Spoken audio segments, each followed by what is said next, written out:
$2. That's the whole price of a t-shirt, sewn in a factory in China, flown across an ocean, carried to your door. Less than the coffee you're probably holding. And at that price, someone in the chain still made money. That isn't magic manufacturing, and it isn't just cheap labor. That shirt ran on a machine with 3 engines, and most of them you never see.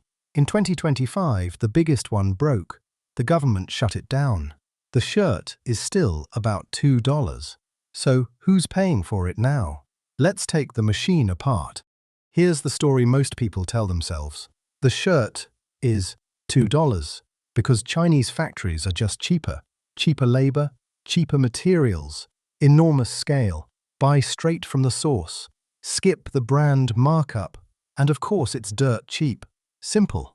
That story is part true. Factory direct is real, and we'll get to it. But run the numbers, and it can't carry the whole $2. Forget the shirt for a second. Just moving it, it costs money. Getting a parcel the last few miles to an American doorstep runs Temu, somewhere around $3 to $4 an order. Before the cotton, before the sewing, before the ocean.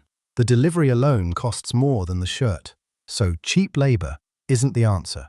It's the cover story. To find the real mechanics, you don't look at the factory. You look at the customs form and at who's quietly footing the bill. Engine 1 is a piece of US customs law called de minimis. The idea sounds harmless. If a package is small enough, it isn't worth the government's time to tax and inspect it. For years, the US set that line remarkably high. Anything under $800 could enter the country duty-free and with barely any inspection. Now think about what that means for a $2 shirt. It's wildly under $800, so it pays 0 import duty, and it slides through the border in a fast lane almost nobody checks. That's the engine, not the factory, the rule. And it ran at staggering scale. US Customs was processing roughly 1.36 billion of these small parcels a year, about 4 million a day, with minimal inspection. Shein and Temu alone were sending around 600,000 packages a day down that lane. Your shirt was one drop in a fire hose the government had mostly agreed not to look at. And here's the reveal, because this is the engine that broke. In May 2025, the US suspended de minimis for shipments from China and Hong Kong. By the end of August 2025, it was gone for every country on Earth. The $800 free lane, the one that made the $2 shirt possible, closed. Watch what happened the instant it did. Temu started adding import charges of 130 to 150% on anything shipped direct from China, fees that often cost more than the product itself. Then it stopped shipping direct from China to American shoppers altogether and moved to US warehouses and local sellers, which tells you exactly who was paying before. The duty-free lane was never free. The Treasury collected nothing on 4 million parcels a day, and customs waved through a flood it had no way to inspect. That foregone tax and that unwatched border were the subsidy. You never saw it on the receipt because it never made it onto one. And this is where it gets strange, because that closure almost didn't survive. In February 2026, the Supreme Court ruled against the whole legal foundation. 6-3, the court held that the emergency powers law the president had used never gave him the authority to impose tariffs at all. The baseline tariffs, the reciprocal tariffs, void. Billions of dollars in collected duties suddenly in question. So the loophole should have reopened. It didn't. Within days, the White House reimposed a temporary surcharge under a different statute and expressly kept the de minimis suspension alive.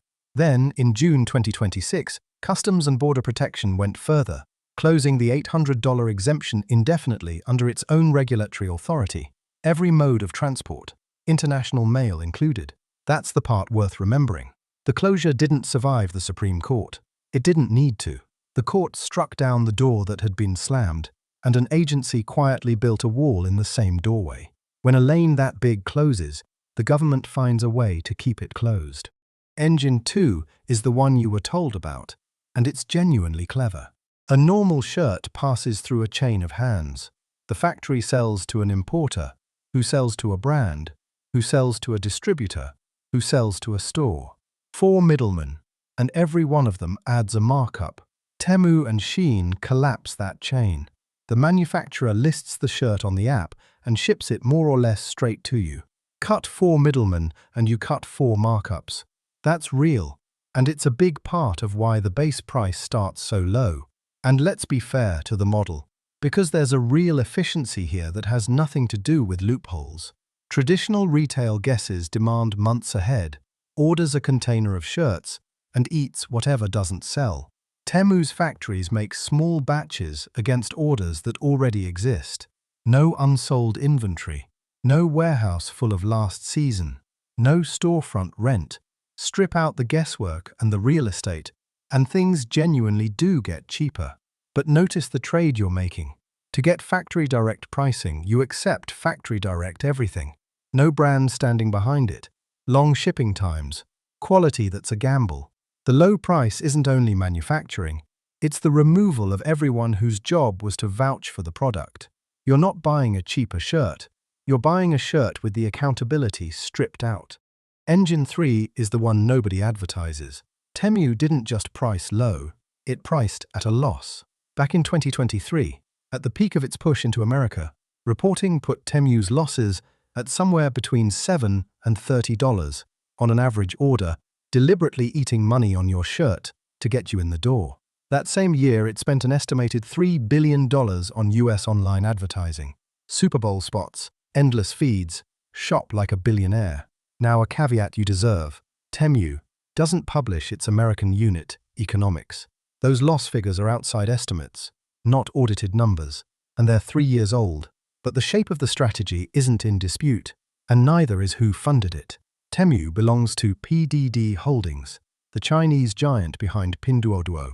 In its most recent quarter, PDD earned about 12.5 billion yuan, roughly $1.8 billion, down 15%, its second straight decline, but still an enormous engine to run a land grab from. So flip the whole thing around. When a store sells you a shirt, you are the customer, and the shirt is the product. When a company loses money handing you a $2 shirt, you are the product, your habit, your attention, your data, your growth on someone's chart. The shirt is just the bait. Now step back and look at the size of the machine. 1 billion plus parcels a year through a lane nobody inspected. A company willing to lose money on order after order across tens of millions of them. An ad budget bigger than most public companies' entire revenue. That's not a discount. That's an economy engineered to make $2 feel normal. And here's the part that lands on you. The cheap lane is closed, but the goods still come. They just come with duty attached now. And that cost doesn't evaporate. It gets passed forward. As of last week, the budget lab at Yale puts the average US tariff rate at about 11% and estimates the consumer price impact of current tariff policy at roughly 0.7%, about $1,100 a year for the average household. Now, that is not Temu's bill. That's the whole tariff regime on everything you buy. But it's the honest answer to who pays now. And it's a number with your name on it, not theirs. So the loophole is gone for good. Did the $2 shirt die? Not quite, because 2 of the 3 engines still run. Factory direct still cuts out the middleman. The subsidy still buys the customer. Temu moved its inventory into American warehouses ahead of time, so the parcel that reaches you now ships locally. And it worked. By April of this year, Temu's US web traffic had climbed back to roughly 350 million visits a month, broadly back to where it was before the tariffs hit. But here's the detail that should stay with you. It got there while cutting its advertising. Temu slashed US ad spend across nearly every platform, and its American monthly users still rose about 21% year over year. That's the real lesson of the machine. A loophole is a gift, and gifts can be taken back. A habit is durable. Once tens of millions of people are trained to expect a $2 shirt, the company that trained them owns something worth more than any customs rule: your expectation. It no longer has to pay to get you back. The price drifts up, the behavior stays. So, the next time something costs less than a coffee, run the machine in your head. A customs loophole that a government closed, a court struck down, and an agency closed again. A supply chain with everyone who'd vouch for the product removed, and a company losing money on the sale because the sale was never the point. You were. The shirt was real. The price was real. But cheap was never the whole story. It was a bill paid somewhere you couldn't see, by an untaxed border, by an investor's patience, and now, increasingly, by you. If you want the real mechanics behind the products and prices you take for granted, the numbers, verified, no hype, that's exactly what this channel is for. Subscribe, and we'll take apart another one.